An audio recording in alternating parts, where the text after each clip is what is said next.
Fala, meu amigo, mais uma revisão aqui no Acerte Aqui Concursos de OAB e dessa vez vamos falar sobre sustentabilidade. Já temos uma revisão aqui sobre o Estatuto da Pessoa com Deficiência, né, que junto com sustentabilidade formam as novas matérias dos concursos públicos, principalmente concursos de tribunais. Então, se você quiser ver a revisão sobre o Estatuto da Pessoa com Deficiência, vou deixar aqui como segundo link da descrição. E as questões que iremos abordar aqui fazem parte da nossa apostila, com questões inéditas e comentadas sobre sustentabilidade. Se você tiver interesse, vou deixar como primeiro link da descrição do vídeo. Então vamos começar aqui. De cara, já vamos abordar a Política Nacional de Resíduos Sólidos. E a questão número 1 vai dizer o seguinte: de acordo com a Lei 12.305, assinale a alternativa correta. A. A citada lei aplica-se aos resíduos perigosos e aos rejeitos radioativos. B. A citada lei aplica-se aos rejeitos radioativos, mas não se aplica aos resíduos perigosos. C. A citada lei não se aplica aos resíduos perigosos nem aos rejeitos radioativos. Ou D. A citada lei aplica-se aos resíduos perigosos, mas não se aplica aos rejeitos radioativos. Então, pausa o vídeo, tenta responder. Pois bem, meu amigo, já peço desculpa antecipadamente pela minha voz. Deve ter percebido que ela está um pouco forçada, né? Estou voltando de uma gripe, mas vamos fazer aqui o possível para fazer uma revisão bem bacana, tá bom? E questão número 1 já cobra de cara a abrangência da Política Nacional de Resíduos Sólidos. E você vai lembrar o seguinte, meu parceiro: essa política, essa lei, ela se aplica sim aos resíduos perigosos, mas ela não se aplica aos rejeitos radioativos nos termos do artigo 1º. Então, resíduos perigosos, aplica-se a Lei 12.305. Rejeitos radioativos, não se aplica a citada lei, tá bom? Então, a letra que casa com essa resposta, né, é a letra D. A citada lei aplica-se aos resíduos perigosos, mas não se aplica aos rejeitos radioativos. Então, segue o jogo, questão número 2. Questão número 2 é uma questão de estilo CESP, né, de certo ou errado. Julgue o item abaixo como verdadeiro ou falso.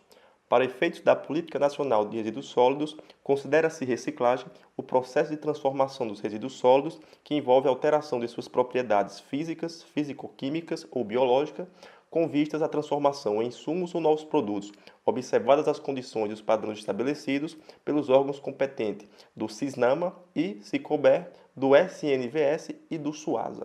Então, meu parceiro, isso aqui está certo ou está errado? Meu amigo, o artigo 3º dessa política, ela traz os conceitos. É um dos artigos mais importantes e mais cobrados por trazer definições para os fins dessa política. E, de regra, são definições bem tranquilas, mas uma ou outra pode trazer uma eventual confusão. E, nesse sentido, você não pode confundir reciclagem com reutilização. Eu vou colocar aqui os dois conceitos na tela e vou dar logo um bisu de cara para você lembrar. Você vai lembrar basicamente o seguinte: reciclagem é uma forma de aproveitamento que envolve necessariamente um processo de transformação dos resíduos. Então, você vai pegar aqueles resíduos e vai transformar em insumos ou novos produtos. Então, você imagina aí você coletar várias garrafas PET, derreter aquilo e transformar aquilo em vasilhas, em sacolas, em tampas plásticas e por aí vai. Já a reutilização é um processo de aproveitamento sem transformação biológica, física, né, ou físico-química. Então você vai pegar, por exemplo, uma lata de tinta e vai lavar aquilo, né, e vai fazer daquela lata um balde de lixo, um porta qualquer coisa, né, de repente até um vaso de rosas, de coisa do tipo, de plantas, enfim. Então perceba, reciclagem, você tem o que? Processo de transformação. Reutilização sem processo de transformação, tá bom?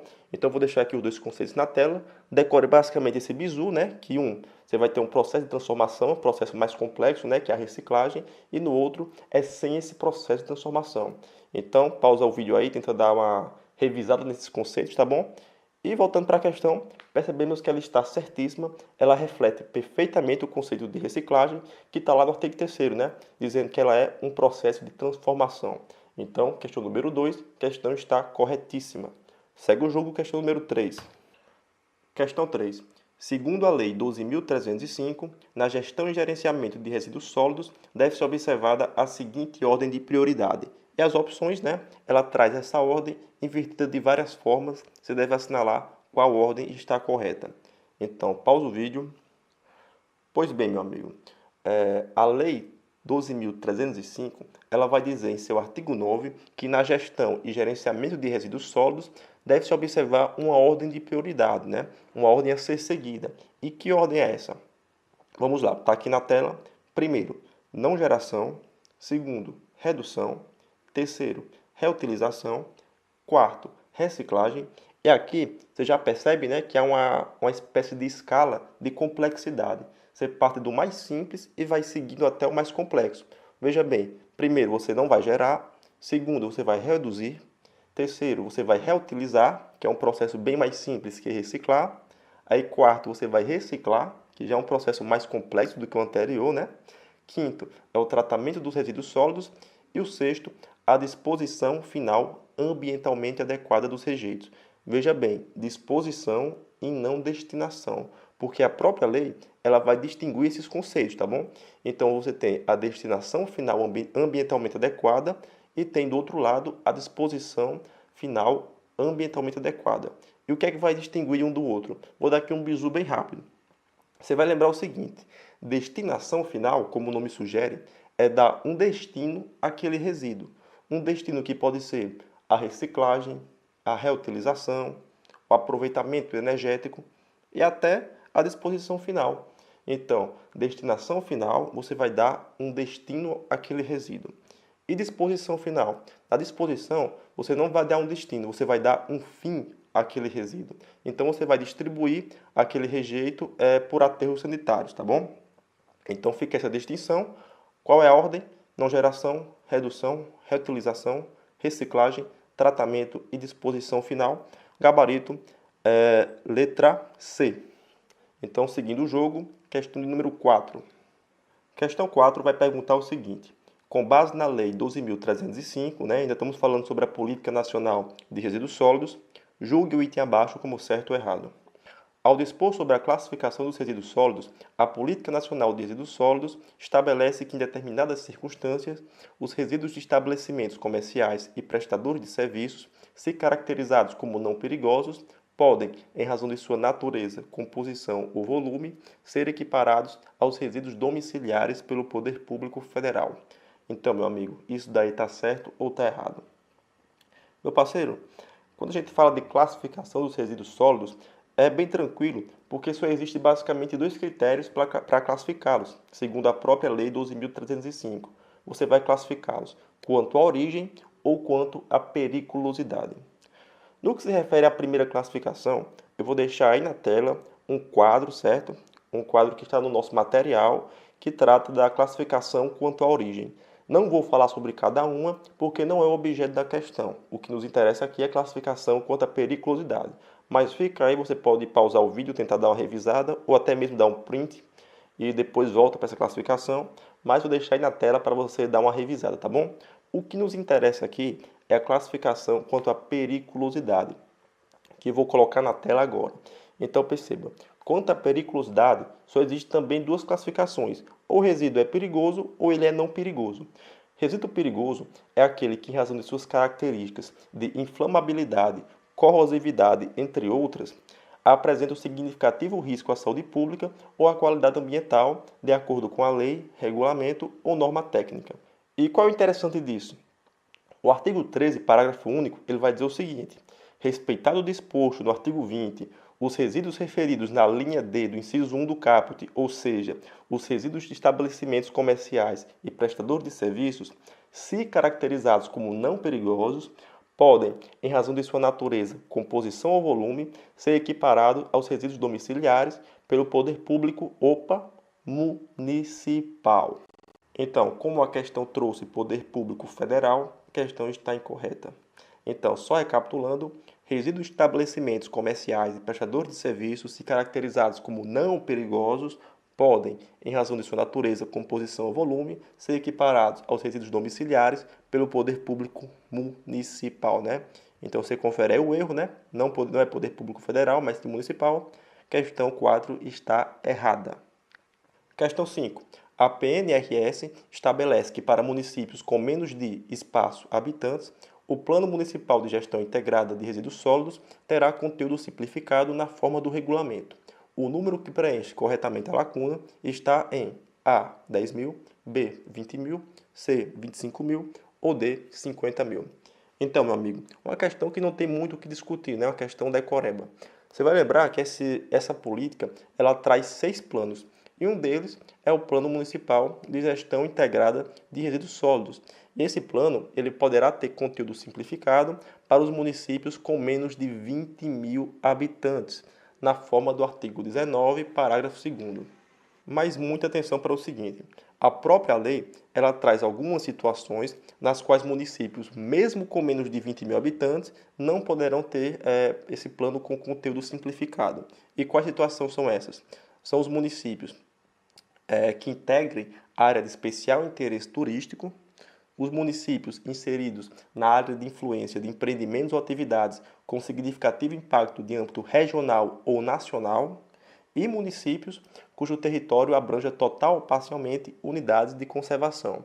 Então, nesses 3 casos, ainda que o município tenha menos de 20 mil habitantes, o plano não poderá ter conteúdo simplificado.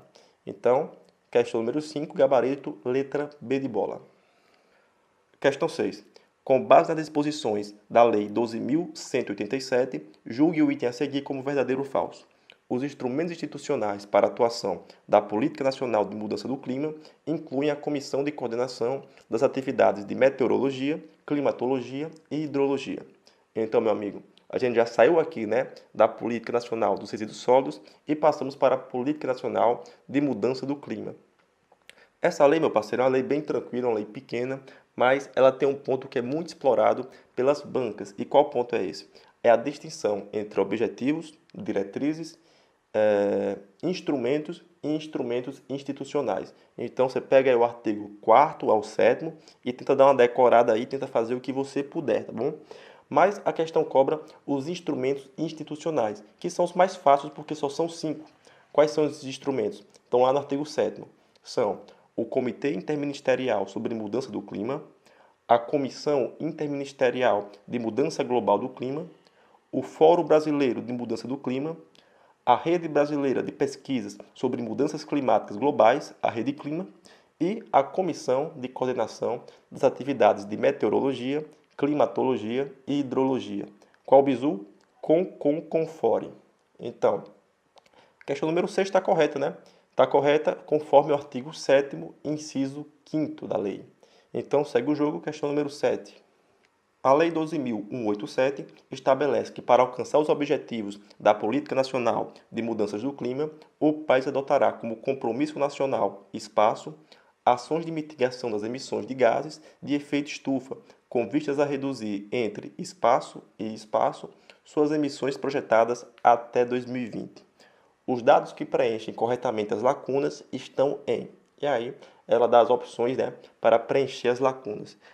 Esse aqui, meu parceiro, é o ponto forte da Lei 12.187. Digamos que é o principal objetivo dessa lei. E quais são os dados que preenchem corretamente essa lacuna? Vamos ler de novo já com os dados preenchidos? A Lei 12.187 estabelece que, para alcançar os objetivos da Política Nacional de Mudança do Clima, o país adotará como compromisso nacional voluntário, certo? Ações de mitigação das suas emissões de gases de efeito estufa, com vistas a reduzir entre 36,1% e 38,9% suas emissões projetadas até 2020. Então, o que é que você tem que decorar? O compromisso ele é voluntário, conforme a maioria dos acordos ambientais. O percentual a ser reduzido está entre 36,1% e 38,9% e a projeção é até 2020. Então, o gabarito, né? Letra A é o que preenche corretamente as lacunas do enunciado. Questão número 8. Já mudamos também aqui o assunto. Considerando que dispõe o decreto 7746, julgue o item abaixo como certo ou errado. Faz parte da composição da CISAP um representante do Ministério da Transparência e Controladoria Geral da União. Então, meu amigo, um dos pontos mais importantes desse decreto é a CISAP, a Comissão Interministerial de Sustentabilidade na Administração Pública. E chama a atenção, meu parceiro, porque essa comissão ela foi alterada recentemente, agora em 2017, né? A sua composição foi alterada. Antes eram 9 membros, agora são apenas 8. E quem são esses membros? Vou colocar aí mais um quadro do nosso material. um quadro resumo, né? E você vai lembrar o seguinte: a CISAP ela será composta pelos seguintes membros titulares e suplentes. Desculpem. Primeiro, um representante da Secretaria de Gestão do Ministério do Planejamento, Desenvolvimento e Gestão. Este será o presidente. Segundo, um representante do Ministério do Meio Ambiente, que será o vice-presidente. Terceiro, né, vamos os demais membros, digamos assim, tem aí mais 6 membros, dentre os quais está, você vê ali o último membro, né, um representante do Ministério da Transparência e Controladoria Geral da União. Quais são as observações? Primeira observação: o representante do Ministério do Meio Ambiente, o representante da Casa Civil e o representante do Ministério de Minas e Energia, eles serão designados conforme o regimento interno da CISAP, tá bom? Observação 2. Os membros titulares da CISAP deverão ocupar cargos de secretário, diretor ou cargos equivalentes no órgão que representam, possuindo cada um deles um suplente. Então, sobre a CISAP, sobre a composição da CISAP, melhor dizendo, grava aí esse quadro, dê um print, que o que você precisa saber para resolver qualquer questão sobre a composição está aí nesse quadro, tá bom? Então, voltando para a questão está corretíssima. A gente viu que, de fato, compõe a CISAP também um membro do Ministério da Transparência e da Controladoria Geral da União.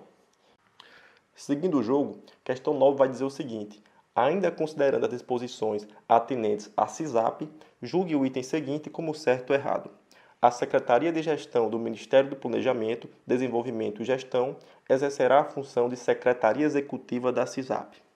Então, meu amigo, se você já leu esse decreto, você deve ter percebido que essa secretaria ela é citada em vários pontos do decreto, né? Ela tem uma função bem relevante nesse decreto. E vamos aqui usar mais um quadro do nosso material, que vai mostrar a participação dessa secretaria ao longo do decreto.